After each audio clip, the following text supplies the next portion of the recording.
लेकिन आज की सबसे बड़ी खबर यही है कि हिंसक आंदोलन के 3 दिन बाद 73 साल की सुशीला कार्की को नेपाल में अंतरिम सरकार का प्रमुख चुन लिया गया है। और यह समय का ही चक्र है कि एक जमाने में जिस सरकार ने उन्हें महाभियोग लाकर उनके पद से निलंबित करा दिया था, आज उसी सरकार के तख्ता पलट के बाद उन्हें अंतरिम सरकार के नेतृत्व की इतनी बड़ी जिम्मेदारी मिली है। अभी तक शायद आप सुशीला कार्की के बारे में बहुत कम जान पाए थे कि हाँ, वो एक फॉर्मर चीफ जस्टिस रह चुकी हैं नेपाल की, वो बनारस से पढ़ी हैं, लेकिन उसके आगे की ऐसी ऐसी बातें हम आपको उनके बारे में बताएंगे जो आपके लिए बहुत ही जानना दिलचस्प और रोचक होगा। आज शाम करीब 7 बजे सुशीला कार्की राष्ट्रपति भवन पहुंची और इस दौरान उनके साथ उसी हामी नेपाल एनजीओ के सदस्य भी मौजूद थे जिसने इस जेनजी आंदोलन का नेतृत्व किया था।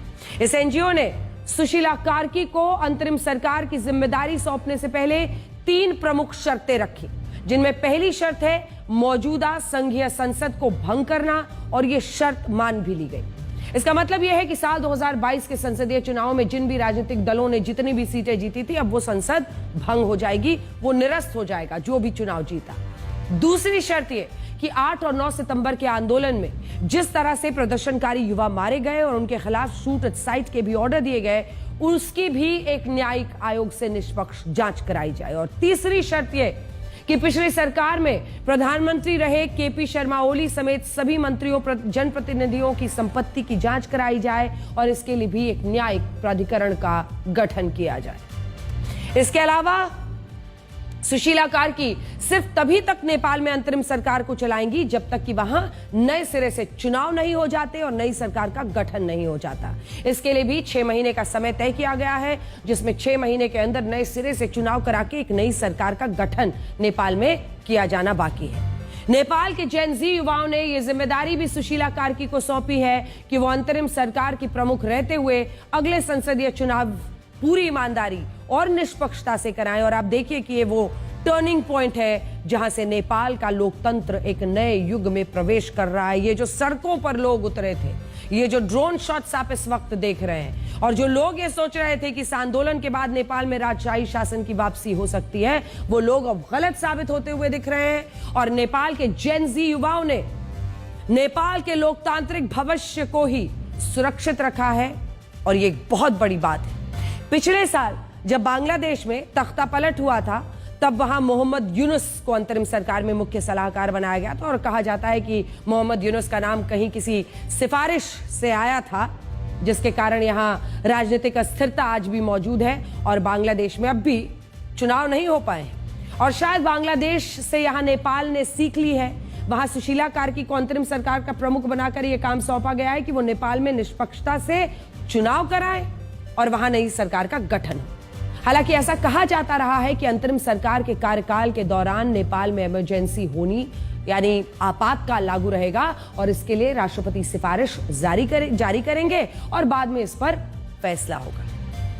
अब तक नेपाल में सुशीला कार्की की छवि बेदाग रही, और उनके लिए कहा जाता है कि वो उस दौर में भी सरकार के सामने नहीं झुकी जब सारे तंत्र पर उस वक्त की सरकारों का नियंत्रण होता था। सुशीला कार्की 2016 में नेपाल के सुप्रीम कोर्ट की पहली महिला मुख्य न्यायाधीश बनी थी, चीफ जस्टिस ऑफ नेपाल।